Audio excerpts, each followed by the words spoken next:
Welcome to another episode of Real Ramblings with Rochelle. On this week, we are going to talk about the movie Mass that was put out in 1985. It starred Cher, Sam Elliott, and Eric Stoltz, and it's about the story of Rocky Dennis, who is a young man who suffered from Leonidas, also called craniodiaphyseal dysplasia, where he has a buildup of calcium in his skull that completely deforms his face and it shortens his life. Now, the story about Rocky, he's in junior high school. He lives with his mom, Dusty. She's a little bit of a mess. She's an addict. She's always depressed. She is part of a biker gang, and that's how she finds her boyfriend, Sam Elliott's character, Gar, and they're together. Now, the family is the biker gang. They're there for all of Rocky's achievements. They're there to support him all the time. His mom is excessively supportive, and her whole main thing is to have him um or to have people treat him as normal as possible because he's a highly intelligent kid. At one point in junior high, she had to go speak to the principal and basically tell him off and say, "My kid does not belong in a special education class. He belongs with everyone else. He's really, really smart."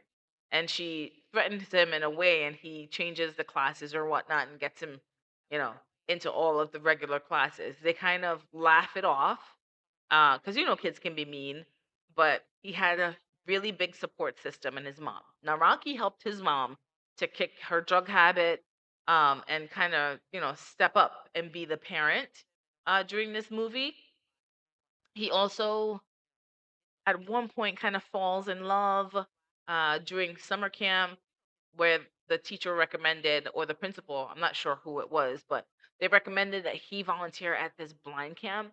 So the girl that he falls for doesn't know what he looks like. They have a connection through conversation and figuring out that they like the same things. At the end of that camp, though, it was devastating that the girl's parents met Rocky, saw what he looked like, and basically cut off all communication. During his graduation, family was there, super supportive. He wins like a bunch of awards um, while in junior high, and then the progression to high school was much more difficult because he lost his friends. A lot of his friends didn't come with him, and then the one friend that he had, that they had all these dreams and aspirations of traveling the world. That friend eventually moved away and had dashed his dreams of going to Europe and traveling through Europe. Rocky also had doctor's appointments where he got checked up to see the progression of his disease. His mom's in denial, saying that he looks great, he's fine. And the doctor basically says, his time's, getting shorter and shorter and shorter. And she doesn't believe it. He's fine. He's walking around, he's fine. Throughout the movie, though, he constantly has these headaches that tells you something is wrong, but he doesn't really let anyone know about it. Now, towards the end of the movie, and unfortunately, please, if you watch it, like watch it before you watch this, because I'm telling you about the whole movie, and it's very sad. At the end of the movie, he passes away. They had a get together at his mom's house or at their house. Everybody from the biker gang is there, and he excuses himself early and says, he's tired, he wants to go to bed. He goes into his room, he takes off all the little like thumbtacks from his map in his room of all the places that he wanted to visit. He takes all of them down because he's so sad about his friend, and he goes to sleep, and then he never wakes up. His mom gets a call the next day, and the school says, "Hey, he's not here. He's not at school. Where is he?" So she goes and checks his room and finds him there, cold, and holds her baby and cries.